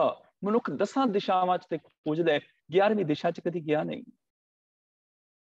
10 ਦਿਸ਼ਾਵਾਂ ਪੂਰਬ, ਪੱਛਮ, ਉੱਤਰ, ਦੱਖਣ ਤੇ 4 ਦਿਸ਼ਾਵਾਂ ਦੇ 4 ਕੋਨੇ ਨੇ, ਅਗਨੀ ਕੋਣ, ਈਸ਼ਾਨ ਕੋਣ, ਨੈਰਤੀ ਕੋਣ ਤੇ ਵਾਇਵੀ ਕੋਣ, ਜਿਹਨੂੰ ਅਸੀਂ ਕਹਿੰਦੇ ਆ ਇੰਗਲਿਸ਼ ਦੇ ਵਿੱਚ ਅਸੀਂ ਇਸ ਤਰ੍ਹਾਂ ਕਹਿ ਦਿੰਦੇ ਆ ਸਾਊਥ ਈਸਟ, ਸਾਊਥ ਵੈਸਟ। 4 ਦਿਸ਼ਾਵਾਂ ਤੇ 4 ਉਹਨਾਂ ਦੇ 4 ਕੋਨੇ, 8 ਇੱਕ ਉੱਪਰਲੀ ਦਿਸ਼ਾ, ਇੱਕ ਥੱਲੇ ਵਾਲੀ ਦਿਸ਼ਾ, 9 ਤੇ 10 10 ਦਿਸ਼ਾਵਾਂ 'ਚ ਘੁੰਮਿਆ। 10 ਦਿਸ਼ਾਵਾਂ ਦੀ ਗੱਲ ਗੁਰੂ ਸਾਹਿਬ ਨੇ ਬਾਣੀ 'ਚ ਬਹੁਤ ਥਾਵਾਂ ਤੇ ਕੀਤੀ। ਦਹਿ ਦਿਸ ਖੋਜਤ ਹਮ ਫਿਰੇ, 10 ਦਿਸ਼ਾਵਾਂ 'ਚ ਖੋਜਿਆ, ਪਰ 11ਵੀਂ ਦਿਸ਼ਾ 'ਚ ਕਦੀ ਗਿਆ ਨਹੀਂ। 11ਵੀਂ ਦਿਸ਼ਾ ਕਿਹੜੀ ਹੈ? 11ਵੀਂ ਦਿਸ਼ਾ ਹੈ 10 ਦਿਸ਼ਾਵਾਂ ਦਾ ਸੈਂਟਰ ਜੋ ਮੈਂ ਹਾਂ, ਮੇਰੇ ਅੰਦਰ ਹੀ ਤੇ ਉਸੀ 10 ਦਿਸ਼ਾਵਾਂ ਦਾ ਜਿਹੜਾ ਸੈਂਟਰ ਹੈ ਮੇਰੇ ਅੰਦਰ ਹੈ। ਮੈਂ ਆਪਣੇ ਅੰਦਰ ਜਦੋਂ ਉਤਰਿਆ 11ਵੀਂ ਦਿਸ਼ਾ 'ਚ ਗਿਆ ਤੇ ਅੰਦਰ ਹੀ ਉਹ ਪ੍ਰਾਪਤ ਹੋ ਗਿਆ। ਚੜ ਸੁਮੇਰ ਢੂੰਡ ਜਬ ਆਵਾ, ਮੈਨੇ ਆਪਣੇ ਅੰਦਰ ਆਇਆ। ਕਿੱਥੇ ਆਇਆ? ਇੱਥੇ ਘਰ ਦੀ ਗੱਲ ਕੀਤੀ ਹੈ ਜਾਂ ਕਿਸੇ ਧਾਰਮਿਕ ਸਥਾਨ ਦੀ ਗੱਲ ਕੀਤੀ ਹੈ? ਨਹੀਂ, ਅਗਲੀ ਤੁਕ ਸਪਸ਼ਟ ਕਰਦੀ ਹੈ, ਜਿਹੇ ਗੜ ਗੜਿਓ ਸੋ ਗੜ ਮੈਂ ਪਾਵਾ। ਜਦੋਂ ਉਸ ਗੜ ਵਿੱਚ ਆ ਗਿਆ, ਇੱਥੇ ਗੜ ਪਾਠ ਕਰਨਾ, ਗੜ ਨਹੀਂ। ਗੜ ਤੇ ਗੜ ੜ ਜਿਹੜਾ ਨਾ ਉਹ ਦਬਾਅ ਨਾਲ ਬੋਲਿਆ ਜਾਏਗਾ। ਗੜ ਮੈਨੇ ਕਿਲਾ, ਜਿਵੇਂ ਕਹਿੰਦਾ ਕੱਚੀ ਗੜੀ, ਚਮਕੌਰ ਦੀ ਗੜੀ, ਅਸੀਂ ਗੜੀ ਨਹੀਂ ਕਹਿੰਦੇ, ਗੜੀ ਦੀ ਬਜਾਏ ਗੜੀ। ਇਸੇ ਤਰ੍ਹਾਂ ਜਿਹੇ ਗੜ ਰਾੜਾ ਦਬਾਅ ਨਾਲ ਬੋਲਿਆ ਜਾਏਗਾ, ਜਿਵੇਂ ਅੱਧੇ ਹਾਹੇ ਦਾ ਹਲਕਾ ਜਿਹਾ ਪ੍ਰਨਾਉਂਸ ਹੋਏਗਾ ਗੜ। ਜਿਹੇ ਗੜ ਗੜਿਓ, ਇੱਥੇ ਹੁਣ ਗੱਗੇ ਤੇ ਜ਼ੋਰ ਲਾਣਾ, ਗੜਿਓ ਮੈਨੇ ਘੜਿਆ। ਇੱਥੇ ਗੱਗਾ ਹਲਕੀ ਜਿਹੀ ਘ ਦੀ ਸੁਣ ਦੇਗਾ। ਜੇ ਗੜ ਗੜਿਓ ਸੋ ਗੜ ਮੈਂ ਪਾਵਾ, ਗੜ ਇੱਥੇ ਫਿਰ ਗੜ ੜ ਜਿਹੜਾ ਹਾਹੇ ਦੀ ਤੇ ਹਲਕੀ ਜਿਹੀ ਮਾਤਰਾ, ਭਾਵ ਅੜਾੜਾ ਦਬਾਅ ਨਾਲ ਬੋਲਿਆ ਜਾਏਗਾ, ਤਾਂ ਇਹਦਾ ਅਰਥ ਬਣੇਗਾ ਗੜ ਮੈਨੇ ਕਿਲਾ। ਜਿਵੇਂ ਹਿੰਦੀ ਵਿੱਚ ਗ ਤੇ ਢ ਲਿਖਿਆ ਜਾਂਦਾ ਹੈ, ਗੜ, ਇਹ ਉਹ ਵਾਲਾ ਗੜ ਹੈ। ਇਹ ਜਿਹੇ ਗੜ ਘੜਿਓ ਸੋ ਗੜ ਮੈਂ ਪਾਵਾ, ਗੜ ਮੈਨੇ ਸਰੀਰ ਰੂਪੀ ਕਿਲਾ। ਗੜਿਓ ਮੈਨੇ ਜਿਹਨੇ ਘੜਿਆ, ਜਿਸ ਪ੍ਰਭੂ ਨੇ ਸਰੀਰ ਰੂਪੀ ਕਿਲਾ ਘੜਿਆ, ਉਸ ਕਿਲੇ ਵਿੱਚ ਆਵਾ। ਚੜ ਸੁਮੇਰ ਢੂੰਡ ਜਬ ਆਵਾ, ਜਦੋਂ ਮੈਂ ਆਇਆ, ਕਿੱਥੇ ਆਇਆ?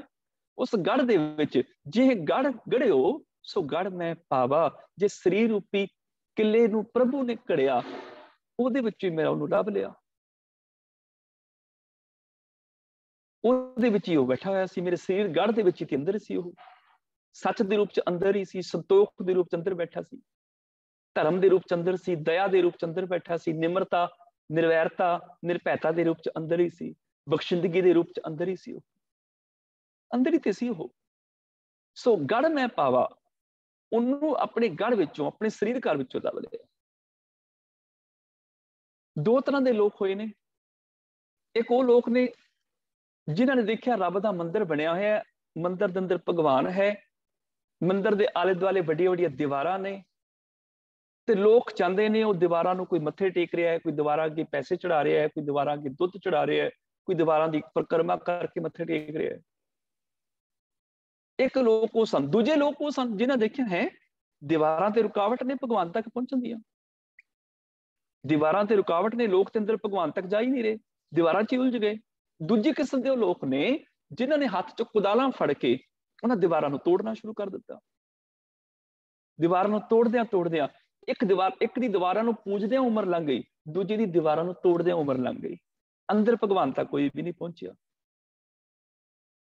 ਜਿਹੜੇ ਦੀਵਾਰਾਂ ਨੂੰ ਪੂਜਣ ਵਾਲੇ ਨੇ ਉਹਨੇ ਭੋਗੀ, ਜਿਨ੍ਹਾਂ ਨੇ ਸਰੀਰ ਦੀਵਾਰ ਦੀ ਪੂਜਾ ਕੀਤੀ। ਸਰੀਰ ਮੰਦਿਰ ਹੈ, ਕਾਇਆ ਹਰਿਮੰਦਰ ਸਾਜੀ ਹੈ, ਕਾਇਆ ਹਰੀ ਦਾ ਮੰਦਿਰ ਹੈ, ਅੰਦਰ ਹੈ ਹਰੀ, ਅੰਦਰ ਹੈ ਪ੍ਰਭੂ।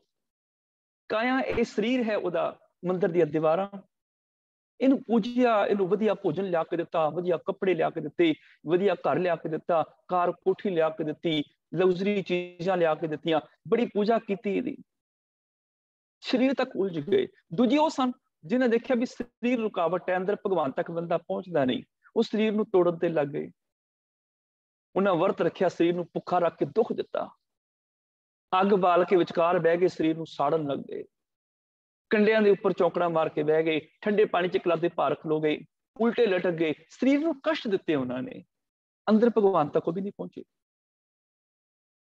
ਤੇ ਗੁਰੂ ਜੀ ਨੂੰ ਉਹਨਾਂ ਸਾਧਾ ਸੰਤਾਂ ਨੂੰ ਕਹਿਣਾ ਪੈ ਗਿਆ, हे जोगियो, हे साधो, कोई शक नहीं, ਇਹ ਸਰੀਰ ਨਾਸ਼ਵਾਨ ਹੈ। ਸਾਧੋ, ਇਹ ਤਨ ਮਿੱਥਿਆ ਜਾਨੋ, ਇਹ ਨਾਸ਼ਵਾਨ ਹੈ, ਕੋਈ ਸ਼ੱਕ ਨਹੀਂ। ਪਰ ਅਗਲੀ ਗੱਲ ਯਾਦ ਰੱਖਿਓ, ਇੱਥੇ ਗੱਲ ਸੰਸਾਰੀ ਬੰਦਿਆਂ ਨੂੰ ਨਹੀਂ ਕਹੀ, ਸਾਧੂਆਂ ਨੂੰ ਕਹੀ, ਜੋਗੀਆਂ ਜਤੀਆਂ ਨੂੰ ਕਹੀ, ਧਰਮੀ ਲੋਕਾਂ ਨੂੰ ਕਹੀ। ਸਾਧੋ, ਇਹ ਤਨ ਮਿੱਥਿਆ ਜਾਨੋ, ਪਰ ਅਗਲੀ ਗੱਲ ਯਾਦ ਰੱਖਿਓ, ਯਾ ਭੀਤਰ ਜੋ ਰਾਮ ਬਸਤ ਹੈ, ਸਾਚੋ ਤਾਹੇ ਪਛਾਨੋ। ਇਹਦੇ ਅੰਦਰ ਰੱਬ ਵੀ ਵਸਦਾ ਹੈ, ਰਾਮ ਵਸਿਆ, ਰਮਿਆ ਹੋਇਆ ਹੈ। ਰਾਮ ਮੈਨੇ ਰਮਿਆ ਹੋਇਆ ਹੈ। या भीतर जो राम बसत है, रमिया हुआ जो प्रभु वस रहा है ना, साचो ताहे पछाणियो, उस सच नूं पछाण लो, सच के अंदर है।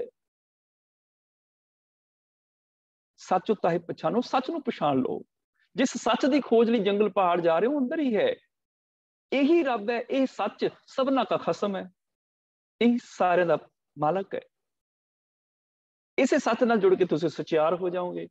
तू करता सचियार, रब सचियार है। ਤੇ ਜੇ ਤੁਸੀਂ ਸਚਿਆਰ ਬਣਨਾ, ਕਿਵੇਂ ਸਚਿਆਰਾ ਹੋਈ ਹੈ, ਕਿਉਂ ਕੂੜਾ ਟੁੱਟੇ ਪਾਲ, ਇੱਕੋ ਤਰੀਕਾ ਹੈ ਹੁਕਮ ਰਜ਼ਾਈ ਚੱਲਣਾ।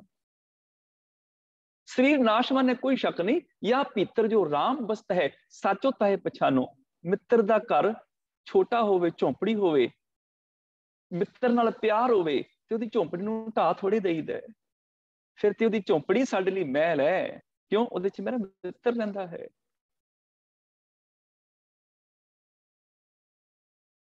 जिस शरीर नूं कष्ट दिता, जो समझ पै गई मेरे अंदर रब वसदा है, फिर गुरमुख ढूंढ कंचन काया कोटगढ़, विच हर हर सिद्धा। फिर जिस प्रभु नूं खोजदियां ढूंढदियां बड़ियां थावां ते गए, गुरमुख ढूंढ ढूंढदियां, लभदियां लभदियां हर सज्जन लद्दा राम राजे। सज्जन रब लभ गया, कित्थों लभ्या? शरीर दे विचों ही लभ गया। कंचन काया कोटगढ़, विच हर हर सिद्धा। इस शरीर के अंदर ही रब सिद्ध कर लिया, अंदर ही पा लिया। हुण इस शरीर मेरे लिए मिथ्या नहीं, मेरे लिए सोने का महल हो गया, क्योंकि इहदे च मेरा रब रहिंदा है। जिथे रब रहिंदा है, उहदा घर भी बड़ा कीमती है, उहदा दिता होया तन भी बड़ा अमोल है। जे गढ़ गढ़ियो सो गढ़ मैं पावा, जिहड़ा शरीर रूपी किला प्रभु ने कढ़िया सी, उहदे विच ही ओह प्रभु लभ गया। अंदर ही तो वस रहा है, अंदर ही तो है। अनाना रण रूतो नर ने ही करे। अनाना अखर दे राही, इनू नाना नहीं बोलना, पहला ना तिना नहीं, दोनों ही नाने ने। अनाना, अनाना अखर है। अनान रण रूतो, रण विच, रण मैंने जंग भूमि विच, युद्ध दे मैदान विच। रूतो मैंने रुझिया होया, रुझिया होया। नर ने ही करे, नर जिहड़ा हथ लिख पीड़ा में चरारे औंकड़ लाउंदा है, क्योंकि एक वचन की गल चल रही है। करे करदा है, नहीं मैंने वस विच, अपने अधीन।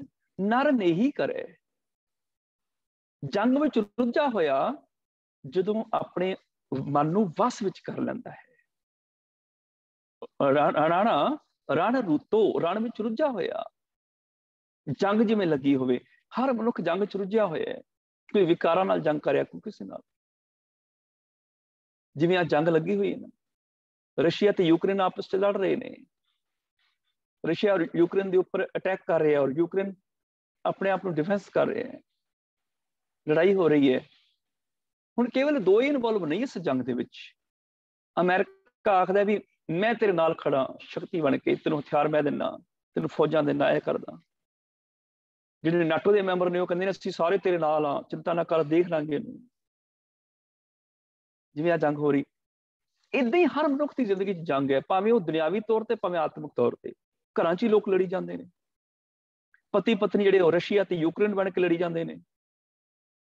रिश्तेदार जिहड़े अमरीका बने हुए ने, नाल खड़िया देखी चकदे फटे, नाल ही तेरे, चिंता ना करी। गुआढ़ी जिहड़े नाटो बने हुए ने, तेरे नाल खड़े, चिंता ना कर। ते नियाणियां बच्चों का हाल भारत वर्ग है, ना इधर दे ना उधर दे। इदां ही मनुख विकारां दी जंग भी हर रोज लड़ रहे हैं। विकारां दी जंग च रुझा होया, पर जदों रुझा होया विकारां नाल जो जंग करदा है ना, जिहड़ा मनुख सचमुच झूठ नाल टकरा जांदा है, उहदे कोल सच दी शक्ति है, वो जित जांदा है। जिहड़ा निमरता दी ताकत लैके हंकार नाल टकरा जांदा है, जिहड़ा मिठी जुबान लैके क्रोध नाल टकरा जांदा है, ਜਿਹੜਾ ਪ੍ਰੇਮ ਲੈ ਕੇ ਮੋਹ ਨਾਲ ਟਕਰਾ ਜਾਂਦਾ ਹੈ, ਜਿਹੜਾ ਸਬਰ ਸੰਤੋਖ ਲੈ ਕੇ ਲੋਭ ਨਾਲ ਟਕਰਾ ਜਾਂਦਾ ਹੈ, ਉਹ ਅਸਲ ਵਿੱਚ ਆਪਣੇ ਮਨ ਨੂੰ ਵਸ ਚ ਕਰ ਲੈਂਦਾ ਹੈ।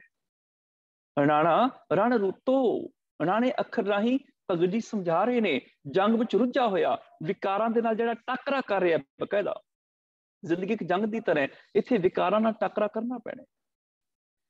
ਔਰ ਅਨੇਕਾਂ ਹੀ ਦੁਸ਼ਮਣ ਵਿਕਾਰ ਸਾਡੇ ਆਤਮਿਕ ਜੀਵਨ ਦੇ ਉੱਪਰ ਕਬਜ਼ਾ ਕਰਨਾ ਚਾਹੁੰਦੇ ਨੇ। ਕਾਮ, ਕ੍ਰੋਧ, ਲੋਭ, ਮੋਹ, ਹੰਕਾਰ, ਆਸਾ, ਤ੍ਰਿਸ਼ਨਾ, ਨਿੰਦਿਆ, ਚੁਗਲੀ, ਝੂਠ, ਫਰੇਬ, ਚੋਰੀਆਂ, ਜਾਰੀਆਂ, ਬੇਈਮਾਨੀਆਂ, ਠੱਗੀਆਂ, ਪਹਿਨਾਮੀਆਂ, ਪਾਪ, ਅਪਰਾਧ, ਮੇਰ, ਤੇਦ, ਭਰੂਣ ਹੱਤਿਆ, ਜਾਤੀਵਾਦ, ਲੜਾਈ, ਦੰਗੇ, ਫਸਾਦ, ਦਾਜ, ਦਹੇਜ, ਪਤਾ ਨਹੀਂ ਕਿੰਨੀਆਂ ਕੋ ਅਲਾਮਤਾਂ ਨੇ। ਜਿਹੜਾ ਮਨੁੱਖ ਇਹਨਾਂ ਵਿਕਾਰਾਂ ਨਾਲ ਟਕਰਾ ਜਾਂਦਾ ਹੈ, ਕੀ ਕਰਦਾ ਹੈ? ਨਰ ਨਹੀਂ ਕਰੇ, ਉਹ ਫਿਰ ਇਹਨਾਂ ਨੂੰ ਆਪਣੇ ਅਧੀਨ ਕਰ ਲੈਂਦਾ ਹੈ, ਇਹਨਾਂ ਨੂੰ ਵਸ ਚ ਕਰਨ ਦੀ ਸਮਰੱਥਾ ਪੈਦਾ ਕਰ ਲੈਂਦਾ ਹੈ, ਇਹਨਾਂ ਤੇ ਜਿੱਤ ਪ੍ਰਾਪਤ ਕਰ ਲੈਂਦਾ ਹੈ। ਨਾ ਨਿਵੈ ਨਾ ਫੁਨ ਸੰਚਰੈ, ਨਾ ਉਹ ਨਿਵਦਾ, ਨਿਵੈ ਮੈਨੇ ਝੁਕਦਾ ਨਹੀਂ ਹੁਣ ਵਿਕਾਰਾਂ ਅੱਗੇ, ਝੂਠ ਅੱਗੇ ਨਹੀਂ ਝੁਕਦਾ, ਆਪਣੇ ਤਨ ਦੇ ਟੁਕੜੇ ਟੁਕੜੇ ਕਰਾ ਲੈਂਦਾ, ਬੰਦ ਬੰਦ ਕਟਾ ਦਿੰਦਾ, ਝੂਠ ਅੱਗੇ ਝੁਕਦਾ ਨਹੀਂ ਹੈ। ਆਰੇ ਨਾਲ ਦੋ ਟੁਕੜੇ ਕਰਾ ਲੈਂਦਾ, ਪਰ ਜ਼ੁਲਮ ਅੱਗੇ ਝੁਕਦਾ ਨਹੀਂ ਹੈ। ਬੱਚਿਆਂ ਦੇ ਟੋਟੇ ਟੋਟੇ ਕਰਵਾ ਲੈਂਦਾ, ਪਰ ਜ਼ੁਲਮਾਂ ਦੇ ਅੱਗੇ, ਝੂਠ ਦੇ ਅੱਗੇ, ਬਦੀ ਦੇ ਅੱਗੇ, ਹਿੰਸਾ ਦੇ ਅੱਗੇ ਝੁਕਦਾ ਨਹੀਂ ਹੈ। ਨਾ ਨਿਵੈ ਨਾ ਫੁਨ ਸੰਚਰੈ, ਫੁਨ ਮੈਨੇ ਫਿਰ, ਸੰਚਰੈ ਦੋ ਸ਼ਬਦਾਂ ਦਾ ਮੇਲ ਹੈਗਾ। ਚਰੈ ਮੈਨੇ ਚੱਲਣਾ, ਸੰਗ ਮੈਨੇ ਨਾਲ, ਨਾਲ ਚੱਲਣਾ। ਫਿਰ ਇਹ ਨਹੀਂ ਕਿ ਉਹ ਪਾਪ ਕਰਨ ਚੱਲ ਤੈਨੂੰ ਕੁਛ ਨਹੀਂ ਕਰਦੇ, ਸਾਡਾ ਸਾਥ ਤੇ ਦੇ ਦੇ, ਸਾਡੇ ਨਾਲ ਮਿਲ ਕੇ ਚਲੀ ਚੱਲ। ਉਹ ਕਿਸੇ ਨਾਲ ਮਿਲ ਕੇ ਵੀ ਨਹੀਂ ਚੱਲਦਾ, ਮੇਲ ਵੀ ਨਹੀਂ ਰੱਖਦਾ। ਚਲੋ ਮੈਂ ਜ਼ਾਲਮ ਦੀ ਮੈਂ ਗੱਲ ਨਹੀਂ ਮੰਨੀ, ਚਲੋ ਸਹਿਯੋਗ ਦੇ ਦਿਆਂ ਵੀ ਠੀਕ ਹੈ, ਵੀ ਤੁਸੀਂ ਜੋ ਕਰ ਰਹੇ ਹੋ ਠੀਕ ਹੋ, ਮੈਂ ਤੁਹਾਡੇ ਖਿਲਾਫ ਨਹੀਂ ਬੋਲਾਂਗਾ। ਏਦਾਂ ਵੀ ਨਹੀਂ ਕਰਦਾ, ਨਾ ਤੇ ਜ਼ੁਲਮ ਅੱਗੇ ਝੁਕਦਾ ਤੇ ਨਾ ਜ਼ੁਲਮ ਨੂੰ ਸਹਿਯੋਗ ਦਿੰਦਾ ਹੈ। ਨਾ ਨਿਵੈ ਨਾ ਫੁਨ ਸੰਚਰੈ, ਝੁਕਦਾ ਵੀ ਨਹੀਂ, ਵਿਕਾਰਾਂ ਵਿੱਚ ਮਿਲਦਾ ਵੀ ਨਹੀਂ। ਧਨ ਜਨਮ ਤਾਹੀ ਕੋ ਗਣੈ, ਤਾ ਉਸ ਹੀ ਅਲੱਗ ਸ਼ਬਦ ਹੈ, ਅਵਿਆ ਇਹ। ਤਾਹੀ ਇਕੱਠਾ ਸੀ ਪੜ੍ਹ ਜਾਂਦੇ, ਤਾਹੀ, ਤਾਹੀ ਨਹੀਂ, ਤਾਹੀ ਮੈਨੇ ਉਹੀ। ਧਨ ਜਨਮ ਤਾਹੀ ਕੋ ਗਣੈ, ਤਾ ਮੈਨੇ ਉਸ ਨੂੰ ਹੀ ਧਨਤਾ ਯੋਗ ਸਮਝੋ, ਉਹਦਾ ਜੀਵਨ ਧਨਤਾ ਯੋਗ ਹੈ। ਗਣੈ ਮੈਨੇ ਗਿਣਤੀ ਵਿੱਚ ਹੈ।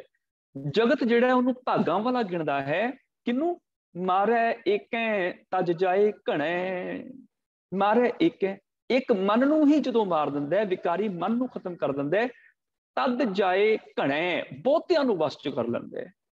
ਕਿਉਂਕਿ ਸਾਰਾ ਕੰਮ ਤੇ ਮਨ ਹੀ ਕਰ ਰਿਹਾ ਨਾ, ਮਨ ਕਰਕੇ ਵਿਕਾਰ ਨੇ, ਮਨ ਚ ਹੀ ਵਿਚਾਰ ਪੈਦਾ ਹੁੰਦੇ ਨੇ, ਚਾਹੇ ਚੰਗੇ ਵਿਚਾਰ ਨੇ ਚਾਹੇ ਮਾੜੇ ਵਿਚਾਰ ਨੇ, ਮਨ ਚ ਪੈਦਾ ਹੁੰਦੇ ਨੇ। ਤੇ ਵਿਕਾਰੀ ਮਨ ਜਿਹੜਾ ਵਿਕਾਰ ਪੈਦਾ ਕਰ ਰਿਹਾ, ਉਸ ਵਿਕਾਰੀ ਮਨ ਨੂੰ ਹੀ ਖਤਮ ਕਰ ਦਿੰਦਾ ਹੈ। ਤੇ ਬੁਰੇ ਵਿਚਾਰਾਂ ਨੇ ਬੰਦ ਹੋ ਜਾਂਦੇ ਨੇ, ਬੁਰੇ ਵਿਚਾਰਾਂ ਵਿੱਚੋਂ ਬੁਰੇ ਕਰਮ ਪੈਦਾ ਹੀ ਨਹੀਂ ਹੁੰਦੇ। ਜਦੋਂ ਈਰਖਾ ਕਰੇਗਾ ਮਨ ਚ ਹੀ ਕਰੇਗਾ ਨਾ, ਕ੍ਰੋਧ ਕਰੇਗਾ ਤੇ ਮਨ ਚ ਹੀ ਪੈਦਾ ਹੋਏਗਾ, ਮਨ ਚ ਵਿਚਾਰ ਪੈਦਾ ਹੋਏਗਾ ਕ੍ਰੋਧ ਦਾ, ਫਿਰ ਪ੍ਰੈਕਟੀਕਲ ਕਰੇਗਾ ਕ੍ਰੋਧ। ਮਨ ਚ ਲੋਭ ਦਾ ਵਿਚਾਰ ਪੈਦਾ ਹੋਏਗਾ, ਫਿਰ ਪ੍ਰੈਕਟੀਕਲ ਕਰੇਗਾ ਲੋਭ। ਗੁਰੂ ਕੀ ਕਰਦਾ? ਗਿਆਨ ਦਾ ਤੀਰ ਮਾਰ ਕੇ ਇਸ ਵਿਕਾਰੀ ਮਨ ਨੂੰ ਮਾਰ ਦਿੰਦਾ ਹੈ। ਹਰ ਪ੍ਰੇਮ ਬਾਣੀ ਮਨ ਮਾਰਿਆ, ਅਣਿਆਲੇ ਅਣੀਆਂ ਰਾਮ ਰਾਜੇ। ਜਿਹੜਾ ਮਨ ਵਿਕਾਰ ਪ੍ਰੋਡਿਊਸ ਕਰ ਰਿਹਾ ਹੈ, ਜਦੋਂ ਉਸ ਮਨ ਨੂੰ ਹੀ ਮਾਰ ਦਿੱਤਾ, ਵਿਕਾਰੀ ਮਨ ਦੀ ਹੋਂਦ ਖਤਮ ਕਰ ਦਿੱਤੀ, ਹੁਣ ਗੁਰਮਤ ਵਾਲਾ ਮਨ ਪ੍ਰਾਪਤ ਹੋ ਗਿਆ। ਮਨ ਮੈਨੇ ਸੋਚ ਵਿਚਾਰ, ਗੁਰੂ ਵਾਲੀਆਂ ਸੋਚਾਂ, ਗੁਰੂ ਵਾਲੇ ਵਿਚਾਰ ਜਦੋਂ ਅੰਦਰ ਪੈਦਾ ਹੋ ਗਏ ਤੇ ਵਿਕਾਰ ਆਟੋਮੈਟਿਕਲੀ ਖਤਮ ਹੋ ਗਏ। ਅਸੀਂ ਕੀ ਕਰਦੇ ਹਾਂ? ਅਸੀਂ ਚਾਹੁੰਦੇ ਹਾਂ ਕਿ ਮਾਂ ਪੁੱਤਰ ਜਿਹੜਾ ਮਾਂ ਨੂੰ ਜਨਮ ਦੇਵੇ, ਔਰ ਉਹ ਵੀ ਏਦਾਂ ਰਿਹਾ, ਮਾਂ ਪੁੱਤਰ ਨੂੰ ਜਨਮ ਦੇ ਰਿਹਾ, ਪਹਿਲਾਂ ਪੂਤ ਪਿਛੈਰੀ ਮਾਈ, ਪੁੱਤਰ ਪਹਿਲਾਂ ਆ ਰਿਹਾ, ਮਾਂ ਬਾਅਦ ਚ ਆ ਰਹੀ ਹੈ। ਪੁੱਤਰ ਹੈ ਮਨ, ਵਿਚਾਰ, ਵਿਚਾਰਾਂ ਦਾ ਸੰਗ੍ਰਹਿ। ਮਾਂ ਹੈ ਮਤ, ਬੁਰੇ ਵਿਚਾਰਾਂ ਵਿੱਚੋਂ ਸਾਡੀ ਭੈੜੀ ਮਤ ਜਨਮ ਲੈ ਰਹੀ ਹੈ। ਗੁਰੂ ਜੀ ਆਖਦੇ ਨੇ ਵੀ ਇਹ ਕੁਦਰਤੀ ਗੱਲ ਨਹੀਂ ਹੈ। ਕੁਦਰਤੀ ਗੱਲ ਇਹ ਹੋਏਗੀ ਜਦੋਂ ਮਾਂ ਪੁੱਤਰ ਨੂੰ ਜਨਮ ਦੇਗੀ। ਇਸ ਕਰਕੇ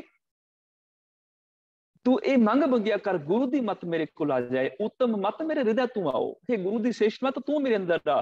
ਹੇ ਮਤ ਮਾਂ, ਤੇਰੇ ਵਿੱਚੋਂ ਮੇਰੇ ਚੰਗੇ ਵਿਚਾਰਾਂ ਵਾਲਾ ਮਨ ਜਨਮ ਲਵੇ। ਗੁਰ ਕੈ ਸ਼ਬਦ ਬਣਾਵੋ ਇਹ ਮਨ। ਜਦੋਂ ਉਹ ਮਨ ਆਉਂਦਾ, ਉਦੋਂ ਸ਼ੁਭ ਗੁਣ ਜੀਵਨ ਚ ਪ੍ਰਗਟ ਹੋ ਜਾਂਦੇ ਨੇ। ਵਿਕਾਰੀ ਮਨ ਚਲਾ ਜਾਂਦਾ ਹੈ, ਮਾਰਿਆ ਏਕੈ ਤਜ ਜਾਏ ਘਣੈ। ਜਦੋਂ ਇੱਕ ਵਿਕਾਰੀ ਮਨ ਮਰਦਾ ਹੈ, ਸਾਰੇ ਵਿਕਾਰ ਆਟੋਮੈਟਿਕਲੀ ਚਲੇ ਜਾਂਦੇ ਨੇ, ਖਤਮ ਹੋ ਜਾਂਦੇ।